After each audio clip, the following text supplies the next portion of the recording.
brilliant. Honestly, I will love it if we beat them. Love it.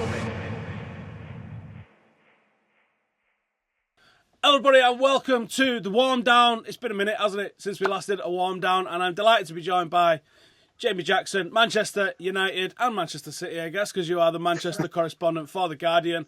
Pretty good newspaper, not one of the banging red tops that just writes nonsense all the time. Actually worth a read when Jamie writes something. So Jamie, welcome. How are you doing? I'm very good. Thank you, Stephen. Thanks for inviting me. I'm looking forward to it. Give me a good grilling. Come on, let's do it. Right, so it's been a strange season, hasn't it? It's been a strange season for Manchester United fans. We almost have to remove what City are doing and just concentrate on what everybody else is doing. At the moment, United are leading that pack of people who are doing normal stuff because City are doing extra normal stuff. Yet no one's happy, or seemingly no one's happy. What's your take on that?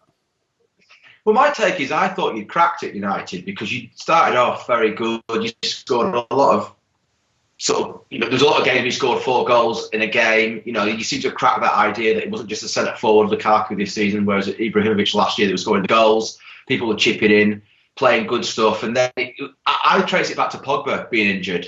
I think it was a hamstring. Was he out? I don't know, about 10, 11 weeks. It was a long time for that kind of injury. Yeah. And when he came back, or since he came back, he's not been the same. I know he got a suspension as well.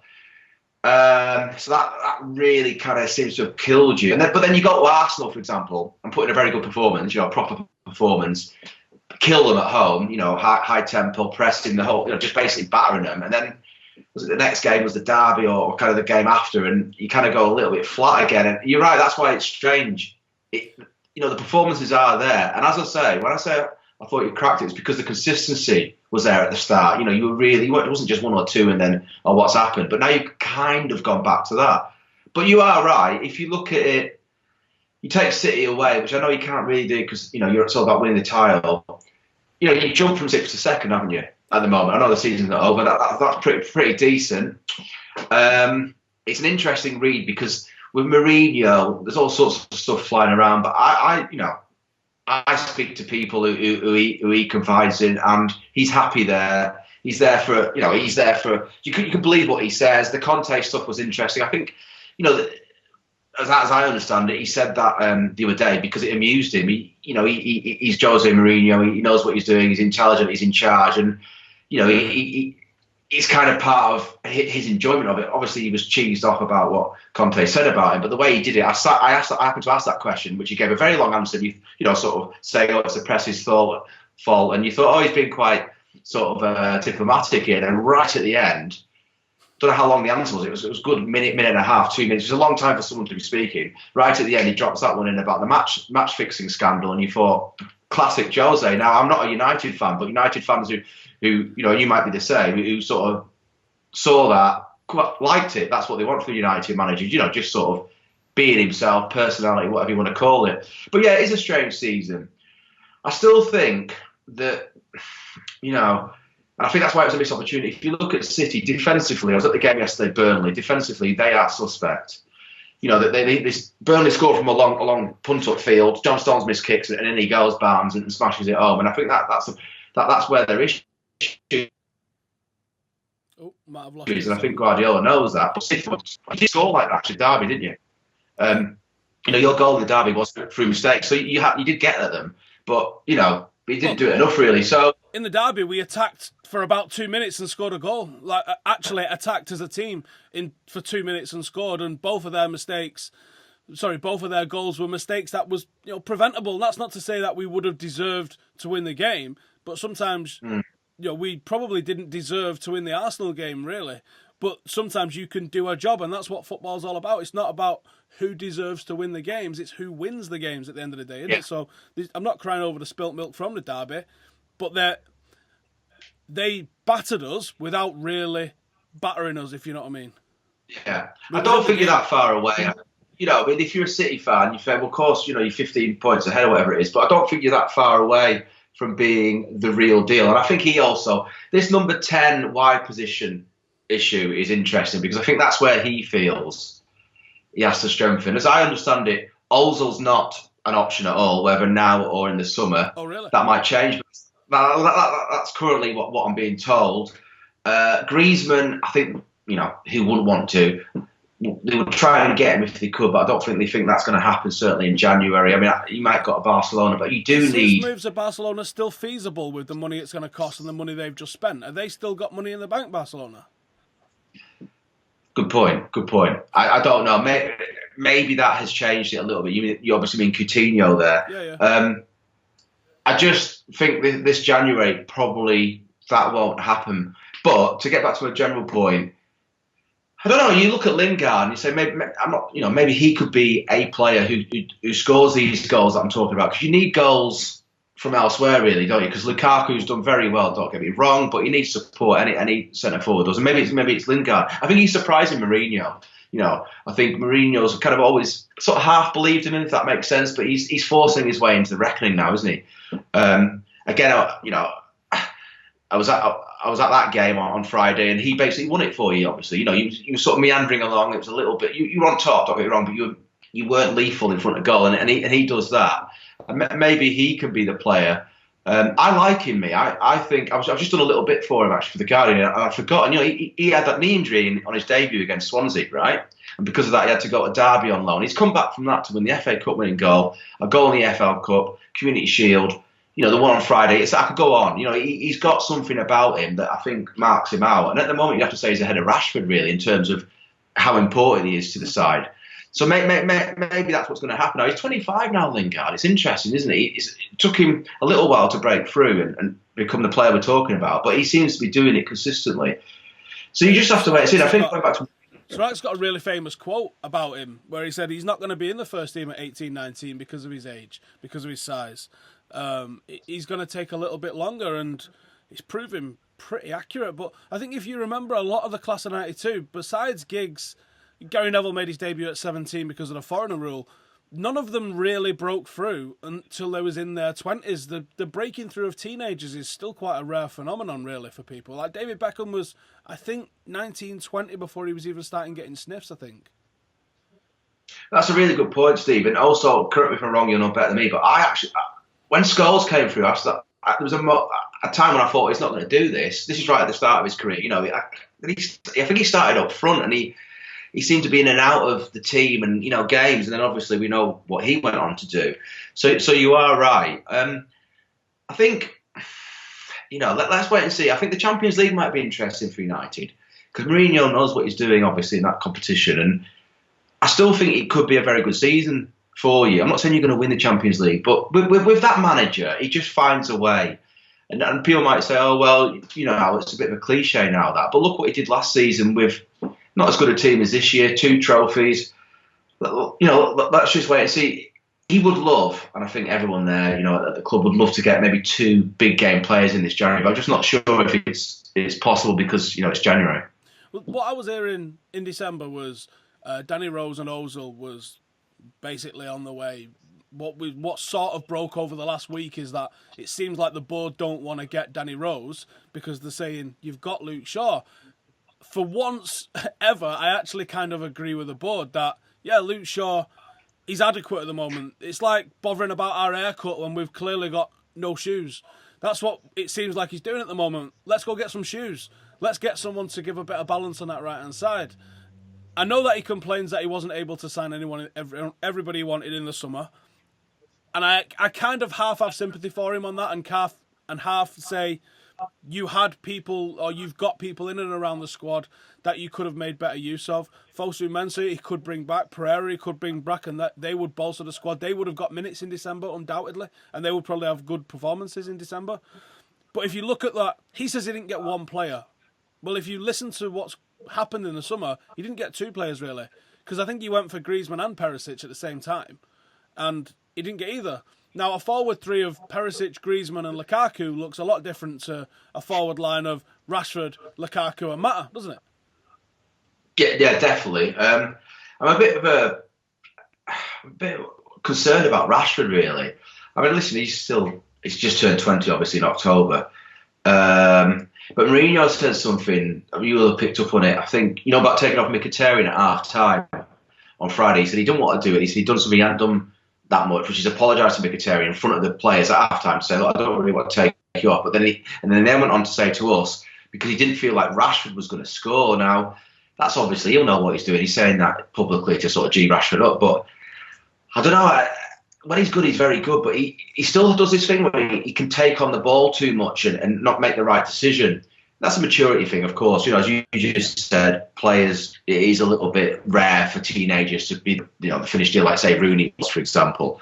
But I'm kind of hoping that with Lukaku, I know he's back now, but I was hoping he would he would take his chance at centre forward, Rashford, because I still think he gives you a different option. And going back to what you just said then, if you can get, it's a big if, but if they could have got, Perisic or Griezmann, let's just say Griezmann in the summer, then you're right. That transforms that. Because I'm looking at Mata and I'm thinking, if you're going to play Mata, play him at number 10. I know why he doesn't do it, Mourinho, because he wants a pacey player in there. But you're telling me that in terms of football, guile, skill, vision, he's behind Mkhitaryan. Yeah. Exactly. Mata's a beautiful player. In terms of pure football, Mata is an absolutely beautiful player. Yeah, I think he is United standard. And I think, he's not exactly the same. But if you look at if people are thinking, what about Ozil? Well, I think Mata's of that kind of ilk, I don't see much difference between Mkhitaryan, Mata and Ozil. So when he's talking about going for Danny Rose on the left and he's talking about going for Ozil up front, and you're like, we've not changed what we've got here. We've just sort of maybe replaced what we've got. And you're like, that's not what United needed. That's not going to change the stagnation of what we've got. If we'd have got Mahrez clearly available, if we'd have brought in Mahrez for that right-hand side, that might give us a different outlook. Not cup-tied in the Champions League. Someone who's going to make an actual difference to the team. Yes, makes a lot of sense to me. If we would have brought in, I can't think of a name off the top of my head, but another number 8, like maybe Schneidlin. Joe, not actually Schneidlin, but someone more in that ilk that we've let go. That would have enabled us to keep playing 3-man midfield. I agree that Jose's not been backed anywhere near like Pep Guardiola's been backed, but I also have to lay some blame at his feet that he's not managed what he's had correctly. Now, I don't know what the external forces at play are on all of that lot, but from a purely superficial kind of view, he's had the resources and mismanaged them. 30 million on Lindelof, who's played like half a dozen games. You think Tuanzebe could have played half a dozen games, not saying he's ready to start all 50 games this season, but if he was coming in for 6 cameos this season, Tuanzebe's of that level. So if you really wanted someone for the right or for the left up front, that 30 million could have gone there rather than going at centre-half where we've got about 9 centre-halves. I think he's complaining about not having the money, but he's mismanaged some of the money that he's got, I think. It is a bit of a puzzle what happened in the summer over Perisic, just to sort of centre on him, because again, you talk to people there at the club, and that, listen, on the one hand, they're going to say to someone like me, yes, there's money there, but you're telling me that if Mourinho hadn't pushed, really hard for a Perisic, I just don't buy that. Let's say you'd be 50 and then whatever it would be for wages, I don't know, call it best part, I don't know what would it be, 100 million altogether, maybe a little bit more, I don't know, for the wages or the contract. It wasn't there. That struck me as very odd. But you're right. If it was a choice between him and Lindelof, with Rojo, Smalling, Jones, Blind can play there. Bailly, obviously a very good player there. You do wonder why. It might have been the right back thing as well, because he can play right back, and maybe he felt he needs cover there. But again, you sort of, why not get a specialist right back in who can fly down the wing, and what I mean? It seems a little bit iffy. I just think it's a simple thing to say, but I think you just lack goals, like proper goals. Hate to mention it again, but look at the amount of goals that Sterling has scored. Now, okay, you couldn't predict that, right? He scored 8. I think he's the second top scorer now. He's 18 behind Guerrero's 19. But you need a player like that, like Dele Alli. He's the one I always pick out. I know he hasn't done it this season, but maybe he would do for United. Just someone who's going to score goals and give it a little bit more of an edge, maybe, to your front three. He keeps on this. If you see what we did last year with Zlatan finished the season on 28, and I think it was Marshall was the next highest one on 11. There was a massive gap between the leading scorer and everybody else, and it was obvious to see that everyone else wasn't being brought in. And I think that was because of the way Zlatan played. And I think when we brought in Lukaku, yes, we wanted goals. We've got goals. I'm not sure what he's on now. Is it 16 he's on now? But he's chipping in with assists. Yeah. His movement has literally nothing changed between United's style of play from this season to last season, but everybody else is scoring more goals. Now, it could be that some of those players have just matured and developed, but I also think it's because of the style of play that Lukaku leads the line with. I think Lukaku's way of leading the line is unselfish at times. Maybe he could be more selfish. Like, I think he's a well more rounded player and way more intelligent player than he gets credit for. Because if you look like he's on 15, 16, whatever he's on, you've got Rashford and Martial approaching double figures as well already before Christmas. You've got Jesse Lingard knocking on the door as well of scoring goals. He's only been in the team since like October, I think. And you've got everybody else. Paul Pogba, even early doors, was scoring quite a lot of goals, not scored since his injury. But you're like, there's a lot of players now. The goals are being spread out around the team, whereas last year it was all focused on Zlatan. This year, everybody else is sort of chipping in. I think that makes us a stronger team, because if Lukaku's not firing, you know, Jesse or Martial or Rashford, or there's other players in the team that can come and step that up. I do agree that we need someone with a more world-class pedigree. Yeah. I'm going to come back to the Griezmann talk. So, you think there's a possibility that it could be done in January? Because I'd actually lost all hope until about 5 minutes ago. When I thought, actually, they're spending a lot of money in January, aren't they? I was saying the opposite, Steve. I was saying that I'm being told probably, you know, not forget about January, because you never know in football, but almost definitely not. But, you know, it's going to be more realistic in summer. But whether they can actually get him, I'm not so sure. It's interesting you mentioned that word world class here, because I'm going to say you've got two players world class, which is De Gea and Pogba. Not Lingard. And then we can have an argument. Well, listen, the fact that you can ask that question shows that, you know, his progress, but I'm not going to put him in that class. You can have an argument maybe about Lukaku. Some people are going to say flat track bully. I'm not going to say that. But what I'm saying is I think you need at least one, if not two more, unarguably world-class players. And, you know, I think that's maybe the difference at the moment between, you know, United and, let's say, Real Madrid, Barcelona, City, whoever you want to pick out. The interesting thing, football, you know, as we know, it's not about money with United. I know they haven't got as much as other City, but they have got pots of money. But it's just getting these players. It's just so difficult, you know. And it's a chicken egg thing, really, because with Mourinho, you've got the right manager there to attract them, but you know, the team isn't right up there at the moment. And then January is difficult. That's why the summer is so important. If you can get, it's a big if, but if you can get Griezmann, I think that's a massive, massive thing, because you know, he's a player at the top of his game from the Spanish league coming over here. Do so much for who else you could bring in. I think he thinks he's very close to Mourinho, but I think he also accepts that. It was interesting what he said about £300 million not being enough to spend, because again, he will have thought about that. He didn't just say that, you know, because he was feeling, well, it was a draw, was it, against Burnley, was it in the league? He said it afterwards. Yeah, I mean, he didn't just say that because he was a bit cheesed off that they hadn't won that game. You know, you'd be thinking about these things. As I always say, he's a very smart cookie. And even though it's like, oh, it's United, 300 million, but he probably had a point, to be honest. You know, you have to keep on spending, because that's the name of the game. I'm interested to see what happens, as I mentioned before, in the Champions League, because I think you've got to, for me, that competition, can you get to the quarterfinals? Yes. Then it's like, can you get to semi-finals? Why not? And then once you get to semi-finals, who knows? You know, with that manager and some of those players, and that's what you've got to be thinking. You know, if you're Mourinho, if you're the players, if you're fans, we're still in the Champions League with the right manager. He's won it. You know, he's won it with Porto and Inter Milan.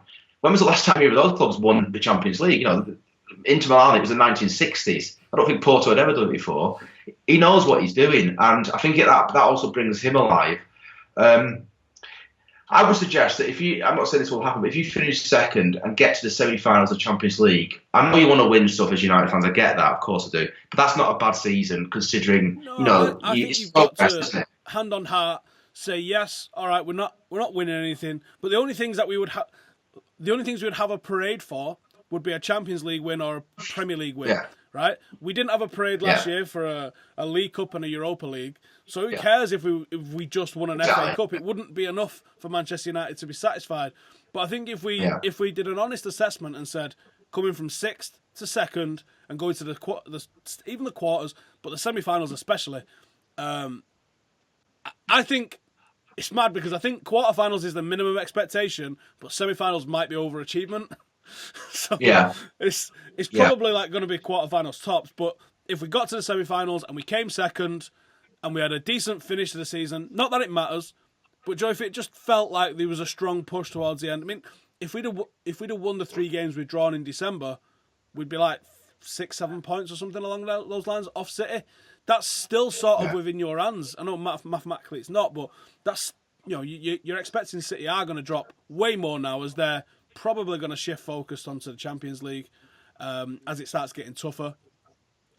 But we've probably left it too late now. You're looking at a catastrophic run of like 6 games or so where they lose a couple and draw a load, and I think that's pretty unlikely. Could happen. Could definitely happen with injuries. I just think it's really unlikely. You're looking at a monumental Newcastle-level meltdown for them to do what they did, aren't you? And I just don't think that it's in that team at the moment. I think they're too strong. But I think we will be closer than them at the end of the season than we are now. I think we've got over our blip, survived it, and are still in second, despite there is a lot of unrest on the terraces. There is a lot of unrest amongst United fans online, and it's kind of sad. But yeah, it's an absolutely crazy season. Jesse Lingard is a real bright spark in that. On what you were saying about Rashford earlier, Rashford's barely had a break since Louis van Gaal gave him his debut. He went away with England that summer. He's come back in. Mourinho's played him literally every single game, whether it's off the bench or started him. And prior to that debut goal against Midtjylland, he was a pretty ordinary academy player. Hadn't played in the 21s, but only played in the 18s. The level of learning that Marcus Rashford's had to do in this last 2 years is unprecedented, pretty much. I don't think he was being groomed for a first-team place when he was in the academy. I think it was literally like, we've got no strikers left, better grab one from the academy. So I think a plateauing of his performances is probably, if we're being sensible, to be expected. He is frustrating at the moment. He seems to be doing a lot of things that are very similar, that a lot of mistakes that are repeated, which is he doesn't seem to be whipping balls in or floating balls in. He just fucking levers them, doesn't he? Every single set piece, every single cross is just absolutely twatted it as hard as he can. I don't know who's going to put their arm around him and go, maybe float one in next time and just see what happens. Because it's frustrating. I think we got a free kick against Derby on the edge of the box on the byline. Yeah, I know. And he just fucking levers it at the first man. And you're like... and talking on a pure footballing basis, it's a bit of a running joke from where I stand in the Stretford at the moment about why does everyone clap when we get a corner at United? When was the last time we put a good corner in? It was, 1998? Like, it doesn't... Why are we clapping corners here? Might as well clap a throwing ball and you clap a corner. Fucking garbage at corners. Absolutely garbage at corners. But yeah, I think there's it's a big January for Mourinho. I'm certain he's going to buy, whether he gets exactly what he wants. I think there'll be some reinforcements or another. And I think you're right that if we come second and we got to the latter stages of the Champions League, we have to, whether or not, some fans are going to moan because they just like fucking moaning, but we have to consider it a successful season. Especially if we come up against, okay, they're back-to-back European champions, but they're not exactly flying at the moment, Real Madrid, are they? If we got Real Madrid in a semi-final, on current form, it'd be an even game, I think. Especially with that manager. I mean, for me, Champions League semi-finalists to me sounds like you're in the big time because, that's when it gets serious. So it's not listen, being one of the top 4 teams in Europe. Exactly. It's not being the champions, of course it's not even the losing finalists. I get that. It's all about excellence and winning. But I just think there's something about being in those last 4 because suddenly, I don't care who you play, you've got a proper chance because you've got that far and what you've accumulated by getting that far in that year's tournament is the confidence that here we are in this. And you're almost at a slightly different team to when you started off. You've grown into that competition and the opposition knows that because they feel the same. And so, but it's a bit away. It's like, what is it, like 3-4 rounds away or 2 or 3 rounds away. I'm not saying it's going to happen, but I think you've got a good chance to that. And I think that manager on any day when it's a proper game, I don't think any team wants to face a Mourinho side. They just don't, and that's why he's been successful. He knows the script. You didn't get it right in the derby, but as you quite rightly pointed out, you kind of had your chances. Lukaku sticks that one in, which he should do from close range. It's a draw at the very least. Yeah. I know it's all ifs, buts, and maybes, but that is kind of sport. And with that, I just even the Liverpool game, a little bit. Get panned for. Lukaku had a gilt-edged chance. He puts it away. We win 1-0, and it goes from being Mourinho partner bus to Mourinho masterclass in half a second. And it's interesting because those things are easy to trot out about. It could be Mourinho, it could be another manager. The sort of cliches about the way they play park the bus. I mean, but as you just said before, my attitude about football is winning's the bottom line. You can sort of say X, Y, and Z, but it's all about winning. You know what I mean? And so it doesn't really matter how you do it. Of course, you want to play like Brazil in 1970 or whatever it is, but I don't know. I think this season is still going to have a few interesting twists. If you can get someone decent in this month, I mean, I'm not so sure he'll be able to do it, but if he can, that'd be a massive boost. I just, beyond the ones we're talking about, I'm trying to think who he could possibly land. I mean, is there a left field player that he can bring in? Somebody you think Mahrez is supposed to be got to Liverpool? Is that correct? I mean, that's what the stuff was around last night. Yeah, the bid. It seems like there's a bid been. Yeah, I mean, he obviously. I think I once asked about that. It might have been last summer about him, and he, for whatever reason, I don't think he was particularly keen. But maybe he's a player who he probably improve you. But I'm just sort of thinking as we sit here, who can he get in this January? Who's going to enhance United? It's going to be tricky. But it's got to be someone in that Perisic mould, someone who's going to constantly put the ball into the box with quality in them, because there's a lot of players can put aimless crosses into the box. I've started trying to do a little bit of scouting on a couple of players to try and narrow down what I think would be a decent shortlist. And Wilf Zaha was a name that I thought, let me go and have a look, because he's obviously having a pretty good season. He's getting rave reviews. Let me see what he's offering. He's going into the box for himself. He's almost doing a little bit what Marshall does, with a lot more twists and turns on the right-hand side to what Marshall does on the left. And I think that's not what we need. We don't need a player that's going to be coming in for himself. We need someone whose sole purpose in life is to put the ball in the box for somebody else. And I jokingly said during the Derby game, David Beckham would still do us a job, wouldn't he? If we just tell him to stand just outside the 18-yard box on the right-hand side and just put balls into him, he'd whip one into the box, wouldn't he? As long as he didn't have to run. He'd manage it. Because he's never going to lose that technique. But there isn't another player that comes close to what Beckham offered. Even in the modern game, there's no one that's got that level of crossing ability. But that's kind of what we need to go and find, someone who's got that level of crossing. I know it's become the fashion that everyone just plays inverted wingers now, but someone that gets to the outside, or someone who gets to the byline and just puts a cross in. You've seen how good Lukaku's heading is. I think it'd be a match made in heaven. I really do. But I don't know who that player is.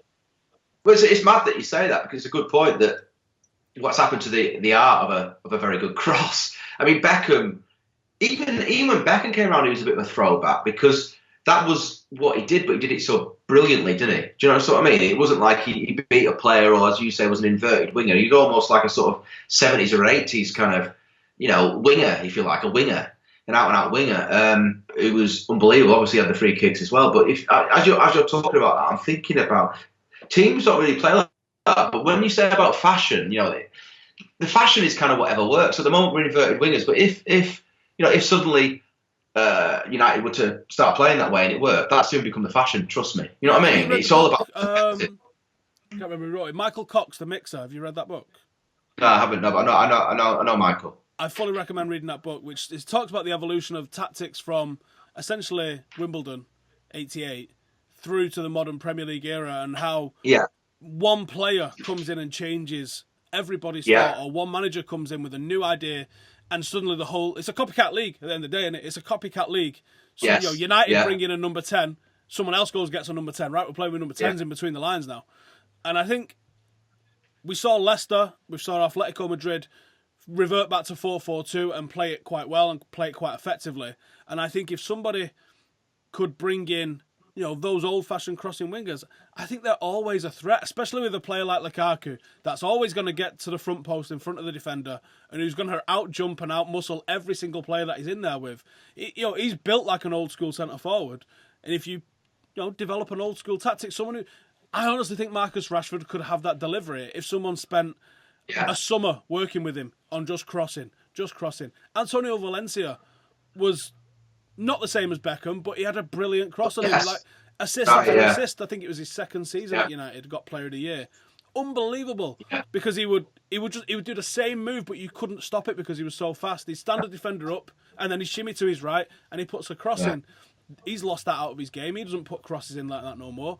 But there's got to be players that are delivering good balls, and I just think, as that responsibility fell back to the defenders now, is it now a fullback's job to be putting those crosses in? Because we see that a little bit more. I just think that I would like to see a winger that gets to the byline in a counter-attack and puts a ball in the box. And I think there's a place for that in the game, no matter what era we're in. You're right about Rashford, because I've seen him do it a few times. Do you prefer him then as a wide player at the moment for People United? say Because he needs to play up front. Needs to play up front to develop, and I kind of get that. But he didn't play up front that much in the academy. He always kind of played on the left of a three. He has played up front, and I've seen him have good games and bad games up front, doing pretty much exactly what you see him doing now. Bursting the line, getting through one-on-one with the keeper, and blasting it over the bar. It's always been in his game. He plays super intense, doesn't he, all the time? And I think if he could take a minute to relax and get a bit of composure in him, there's a hell of a player there. Where his limit is, I don't know. Where his ideal position is, much like Wayne Rooney, I don't really know. He's almost like a player that you have to kind of know what his attributes are and just sort of fit those attributes into what you're trying to achieve in the game. He's not like it's not like you can put a pin in him and say he's a definite, whatever. Yeah. He's just a player like Rooney with a certain set of characteristics that are a benefit to the team. It's just up to where the manager decides he needs them in the team to put them in, I think. Yeah, I mean, as you're talking, I'm just thinking about sort of who else. How do you make the play? How do you create chances? It's often Martial dribbles if he's played, or Pogba sort of breaking through. And I don't know what to make of Pogba, because I've called him world class before, and he definitely is. But I don't understand why. Okay, you can take a few games after an injury to get back into it. I understand that. Then he was suspended, so that was 3 games out, I think. But he played. What was the game? He played well at Everton, didn't he, Pogba? And he was a little bit quiet again the other night. Maybe he just needs more and more time to. But I'm a bit.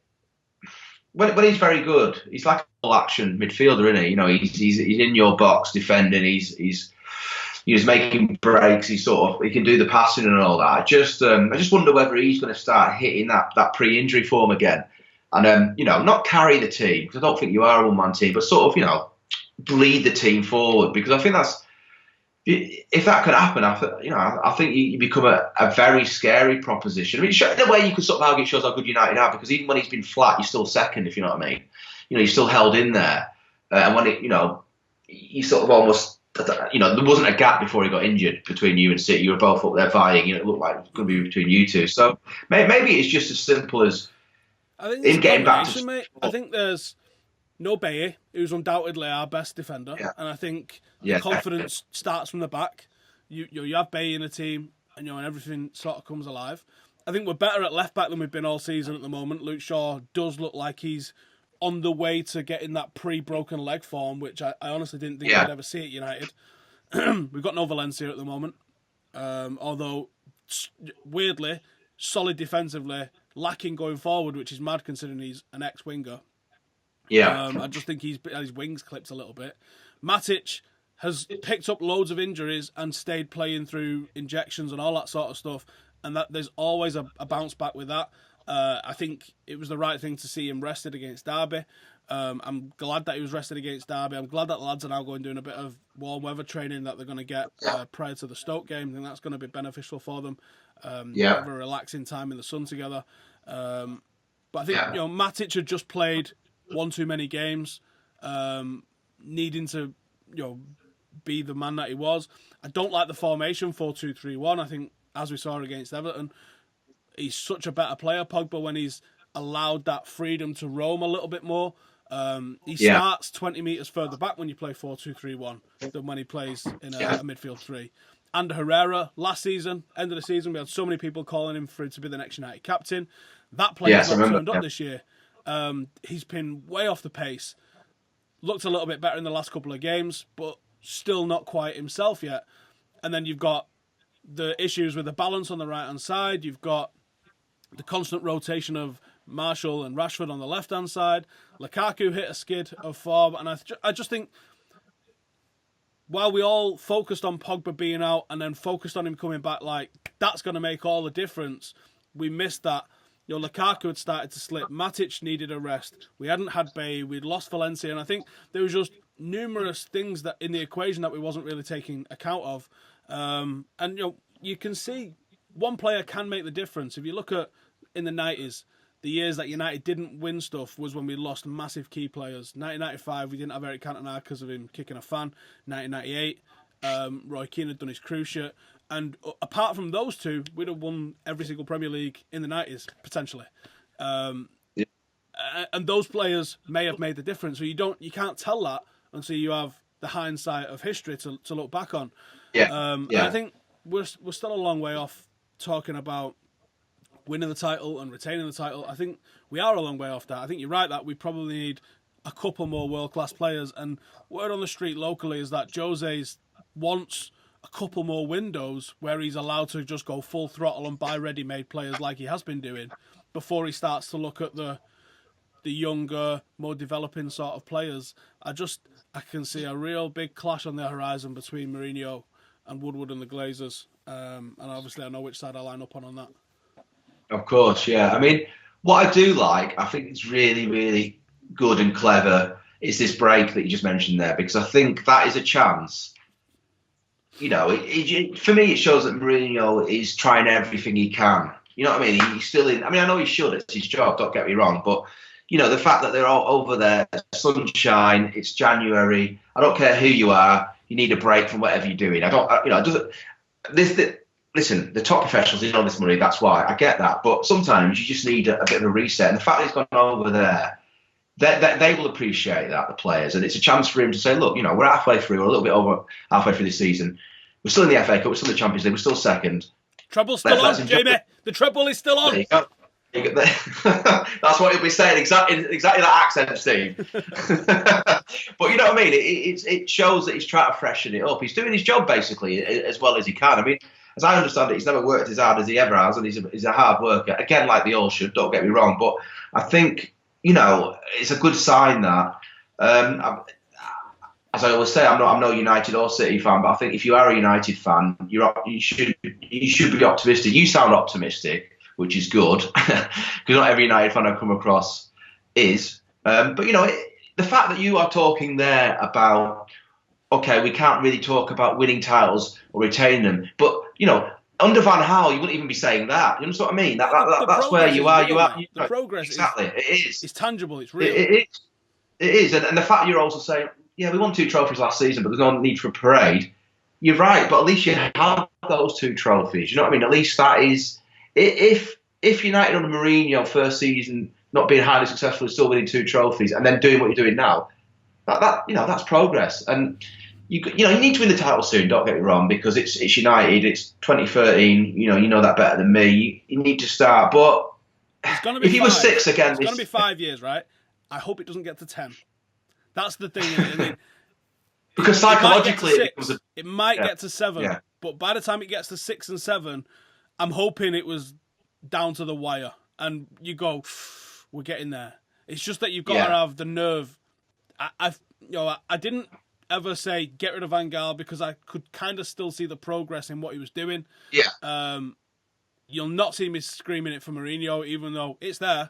It's definitely people there because they're not happy. Like you said earlier, like the style of play, fucking irrelevant. Yeah. The thing he's got to sort out first. Cause look at what Klopp and Pochettino are doing, right? Oh, they're playing pretty little football. They've won fuck all, the pair of them. And ultimately, that's what you're in this game for. So I don't care if Mourinho bores the piss and 1-0's his way to picking up anything that he picks up for a couple of years. Once he's won stuff, I would like to see him develop that by adhering to what we really want as United fans. But ultimately, he's got to deliver trophies, first and foremost. No one's going to say, do you know what, that was good football, wasn't it?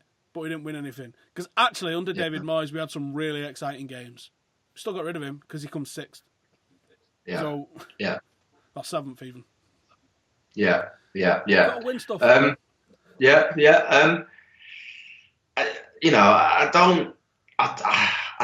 just don't see Guardiola's City continuing like this for the rest of the season. I think people may.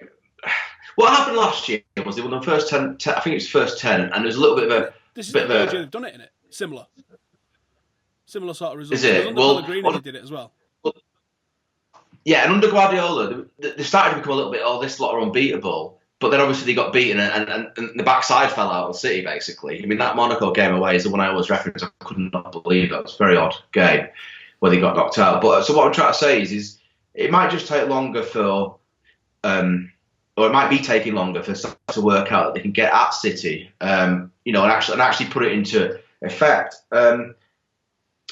Liverpool at home, United when you played them, and then Burnley. There's just 3 examples of where that defence has creaked.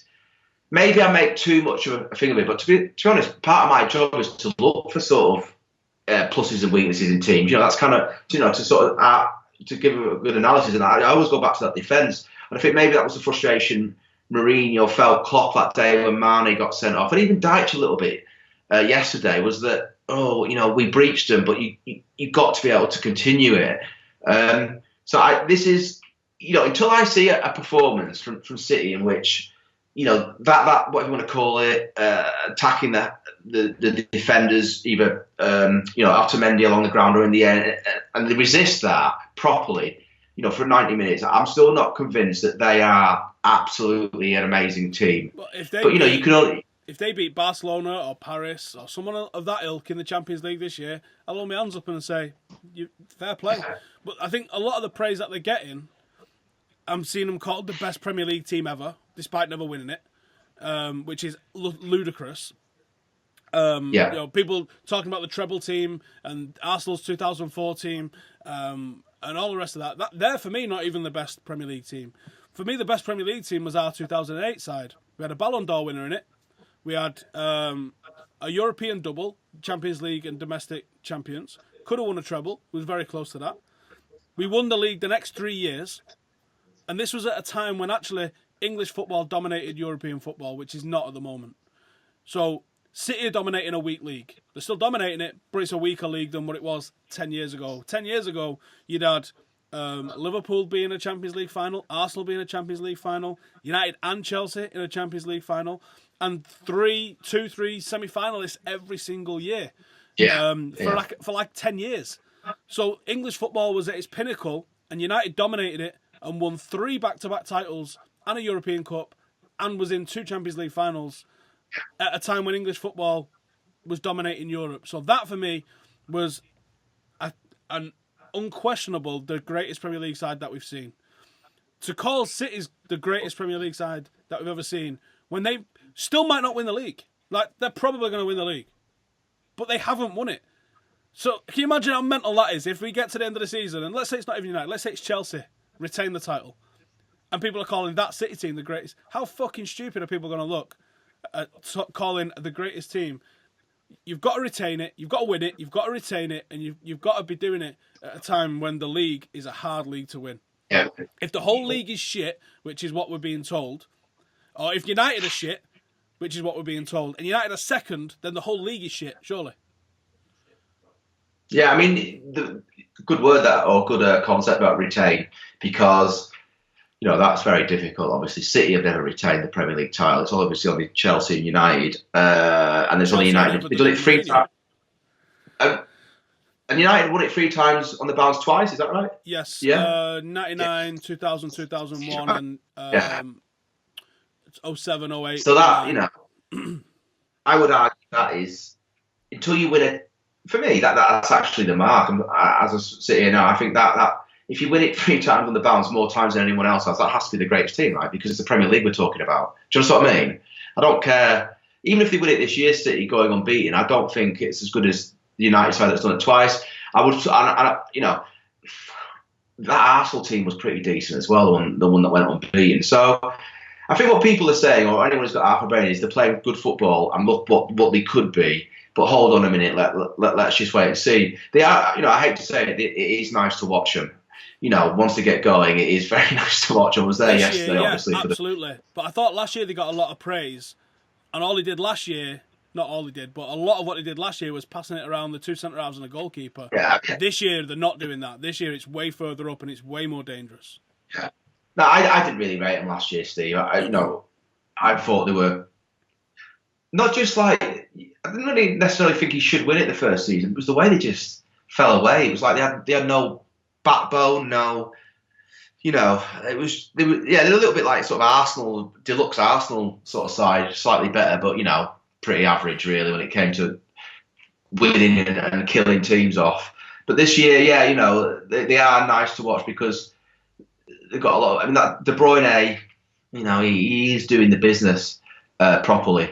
But you talk about injuries. I asked Guardiola this relatively recently. What would you always have to presage this question by saying, obviously, you hope this doesn't happen, but what would you do, or how would City fare if Silva and De Bruyne were injured? And he had a joke about it, but he didn't particularly like the question because that's the truth. And this is one of the things I always think about injuries. You sort of say you shouldn't use injuries as excuses. I get that. You've got big squads, and part of being a manager is managing that. But to be honest, if you have two or three of you, your best players being injured, what can you do about that? Because the whole point about buying these players is to get them into the side because they're the best players. So, this David Silva thing's, unfortunately for David Silva, obviously with his prematurely born son, obviously we hope that goes well. But he's in and out of, he's going across to Spain and coming back. I think he was in Spain on Friday, came back yesterday. Captain side played very well, but you've got that going on. They could only be 2 injuries away from it getting interesting. Again, I know you don't want that to happen, but it's just, you go back to the Pogba thing, that kind of hamstrung you a bit. I remember City under Pellegrini, De Bruyne got injured in January one year, got a bad knee injury, and the backside fell out of that side. There is a lot of vagaries, a lot of sort of fortune you need. Yeah, you make your luck, in sport. You have to, the more times you practice, the more lucky you are, that sort of thinking. But, maybe it's City's turn to have a big slice of luck, and then it'll sour and it'll be someone else's turn. You do need it. I think even Ferguson would admit that you need to be lucky. You just need to be, because there's so many things that you can get a suspension you don't deserve. You can get like whatever it is, a goal disallowed. But yeah, listen, this season hands down City are far and away the best side, but I don't think they are. In fact, I don't think anyone should say it. They are. How can they be the best Premier League side? It's just ridiculous, isn't it?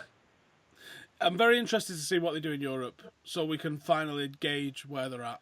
And like you said, some of those attacks, the Barcelona attack, the Paris attack, especially the Bayern Munich, if they can sort of get their act together a bit, those teams could press home and find weaknesses in them. And they're teams that aren't gonna try and counter attack them. They're just gonna attack them. They're gonna look at frailties in that side, and it's frailties in the side that you're noticing when the City team has got 70-75% possession in a lot of games. So there's, they're showing weaknesses when they're not under a lot of pressure as well. Like, they're not getting a lot of trade, and the weaknesses are there. So I think, they'll come up at a game that's going to be more 50-50, and they might get found out. And I'm going to be delighted if it happens. I bet you are. Jamie, you got a book coming out that you're crowdfunding for. Do you want to tell all the people about it? Yeah, it's called Nighttime Cool. I've now crowdfunded it. So thanks to everyone, including you, Steve. Very kind of you.